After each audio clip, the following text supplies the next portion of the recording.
श्री गुरुदेव दत्त। कई दोस्त मुझे बार बार पूछ रहे हैं कि कहीं एस्ट्रोलॉजर के वीडियो आ रहे हैं, कोई तारीख बता है कि ये तारीख से भारत पाकिस्तान का वॉर हो जाएगा और पाकिस्तान के साथ उसको चीन भी सपोर्ट करेगा। देखो, नवंबर महीने से मैं बोल रहा हूँ ब्लास्ट ब्लास्ट ब्लास्ट, और मैंने बोला ही है कि युद्ध का ऑरा है।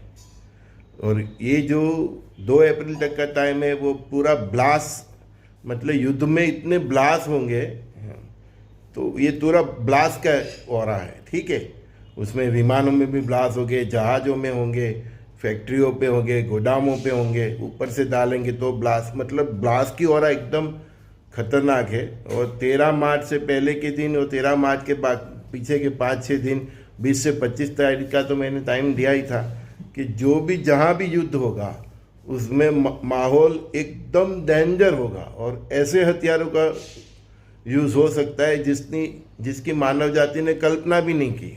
ठीक है, तो देखो अमेरिका और इजराइल कैसे कैसे बॉम्ब डाल रहे हैं और उसके रिप्लाई में ईरान भी एक मिसाइल से साथ 2-2 टन का वॉर हेड डाल रहा है। मतलब ये फ्रीक्वेंसी बढ़ती ही जा रही है। वो 25 तारीख तक तो वो फ्रीक्वेंसी बढ़ती ही जाएगी। कैसे कैसे हथियारों का यूज़ होगा कोई कल्पना भी नहीं करेगा।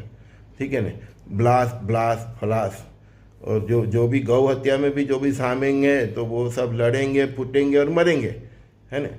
और यही ये ऑरा है जो मई तक चलने वाली है। फिर जून में, मई के थोड़े जून के दिन थोड़ा, फिर जून जुलाई अगस्त, है ना।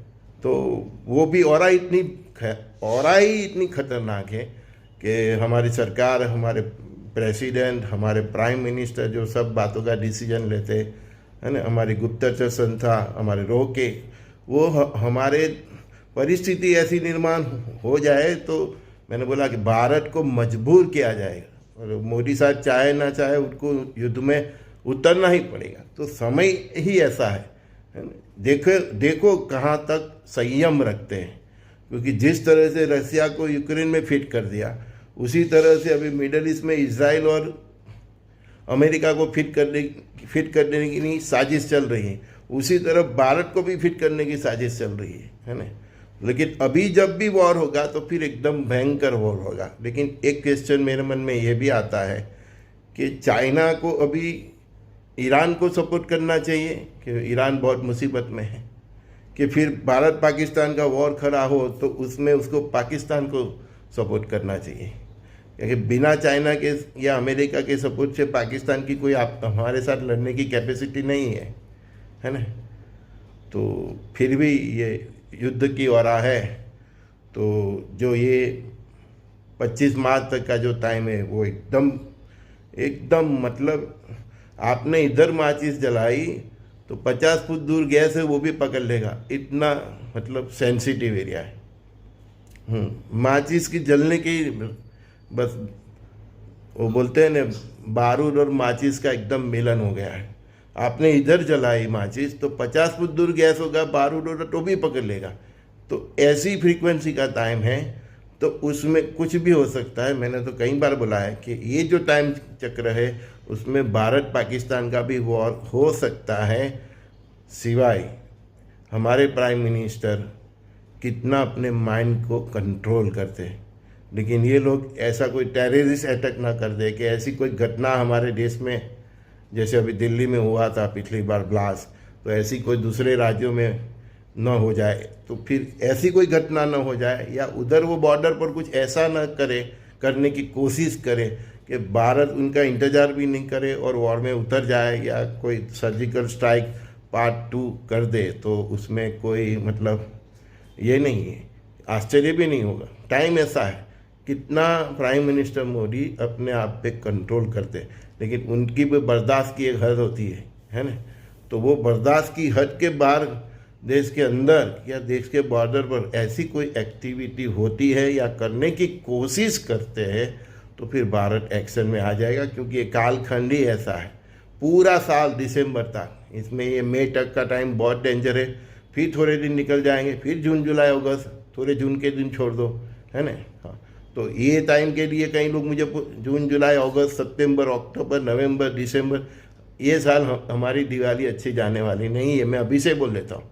तो दिवाली में जो घूमने का जो भी प्रोग्राम बनाने का सोच रहे हैं, पूछना ही मत भाई, हम परमिशन देने ही वाले नहीं, क्योंकि दिसंबर तक तो हमको दिखता ही है कि धनाधन तक दिनादिन चलने ही वाला है। और जो ये मिडल ईस्ट में हो रहा है वो जंग यूरोप तक भी जा सकती है, और ईरान का मूड अभी शहादत पे आ गया है, तो फिर वो जिहाद पे उतर जाएंगे। ये लोग इसके ऊपर, ईरान के ऊपर इतने बम मारे कर रहे हैं, इतने बम मारे कर रहे हैं, एक 2-2 टन, 1000 किलो, 2000, 5000 किलो, इतने बम मारे कर रहे हैं कि फाइनली ये ईरानियन जो भी शिया मुस्लिम है वो जिहाद पे उतर आएंगे, और जिहाद से फिर ये पूरे मुस्लिम जगत, पूरे विश्व में जितने भी शिया मुस्लिम है वो अल जिहाद की तरफ चल जाए, और शिया सुन्नी भी एक हो जाएंगे।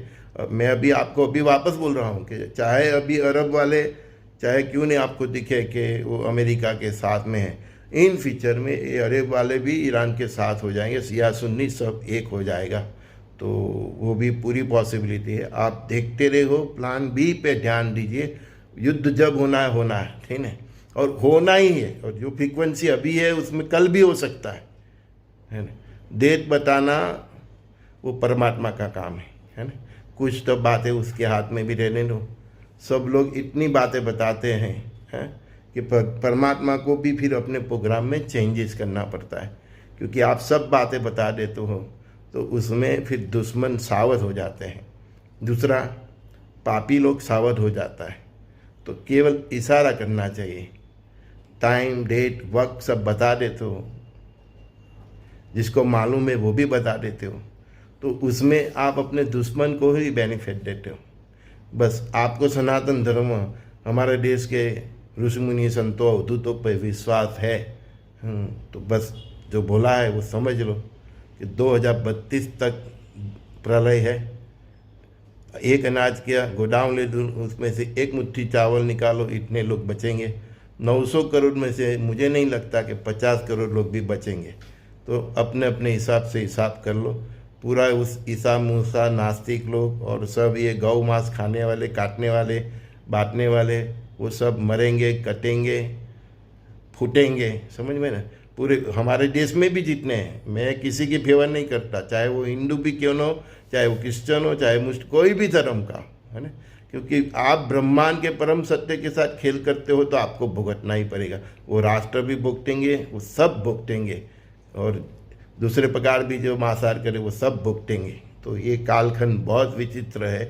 28 तक को ये ईसा मूसा का भविष्य आपको मालूम पड़ जाएगा, और भारत का भविष्य भी आपको मालूम पड़ जाएगा कि हाँ, भारत अखंड भारत बनने जा रहा है। संजय दस्ती का सभी दोस्तों को बहुत बहुत प्यार। हाँ, कब होना है, क्या होना है, ये चक्कर में से बाहर हो जाओ। 6 महीने 8 महीने की तैयारी रखो, सभी प्रकार की। धंधा व्यापार ना चले, घर में बैठना पड़े। कोरोना में हमने कैसी तैयारी की थी। हाँ, ये भी बोल रहा हूँ कि फिर से बायोलॉजिकल वॉर, केमिकल वॉर, इस प्रकार का वॉर होगा तो कोरोना जैसी बीमारी भी आएगी। ये कुदरती नहीं आती है, किसी न किसी हमारे दुश्मन से ही, तो हमारे यहाँ और दूसरी जगह भी आएगी।